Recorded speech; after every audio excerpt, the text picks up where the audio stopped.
and being stupid enough to pay $700 to go watch Taylor Swift, your only chance to get out of it is to get rich. You can't, and you're stuck. So they have to broadcast enough garbage into your brain that you get distracted by TikTok. What is the Matrix, and what do you teach young men? Although the Matrix is evil, in many ways it is necessary, but society as a whole has to be controlled and constrained.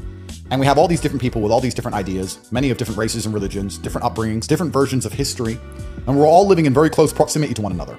And this is a relatively new thing, right? We were in clans where we understood each other completely because we were familiar, or we had the same version of history, the same stories we were raised on. Even in the 80s and 90s, even when I went to school, I'm an old man now, but when I went to school, everyone talked about the TV show the night before. Everyone watched the same TV show that day. All the kids did. At the same time. Show. That's right. I was part of that. That's right. But now there's Netflix and the internet. I'm sure none of that exists anymore. So we're not bound together by anything. Right. So the Matrix is a false version of reality, which they're constantly purporting into the population, trying to keep everything together, trying to keep all of these different people with all these different ideas functioning as a cohesive society. And different countries attempt it in different ways. But effectively in the West, what they've decided to do is just endlessly lie to us. And the version of reality and the version of history, especially, that we've been told is a lie. The institutions that we're told to believe in are corrupt. The education system is corrupt. The medical system is corrupt. The judicial system is corrupt. You name a system, it's corrupted. All of them are. So we're told that. Yeah, we're told go to school, work hard, get a degree, you'll get a job, you'll end up rich, save for your 401k, don't worry about your pension, you're gonna own your home one day, vote for your candidate, it really matters, and you're gonna be a happy citizen. And it turns out every single part of that is a lie.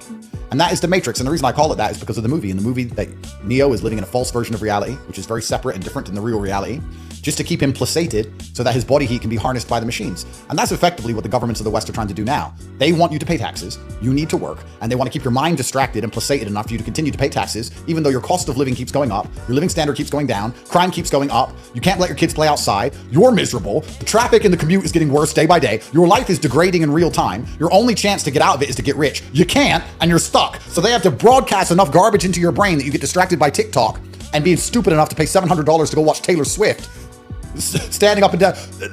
This is the thing, though. It's true. That is the Matrix. You want to ask me? Let me answer the question. What's the Matrix? A concert is the Matrix. Look at these people screaming, jumping up and down, looking at an artist they've already heard the song from 50,000 times, idolizing this person like they're Jesus. And they can't even pay their own bills. That's the Matrix in a nutshell. Those are the people who have been completely psyoped by the slave mind. You're allowing yourself to be distracted with bread and circus garbage as your actual life and the things that matter crumble around you. Is it dangerous for both men and women alike? And how do people, like you say this, and then they're going to be like, how do I get out of it? Well, first you have to be aware of it. That's the first thing. And the second thing is not everybody can escape. And when I said earlier about the Matrix, how it is evil, but it is necessary, if everybody understood what's going on, then there'd be a new version of society. And would that new version of society be better? I don't know, because it'd be very chaotic.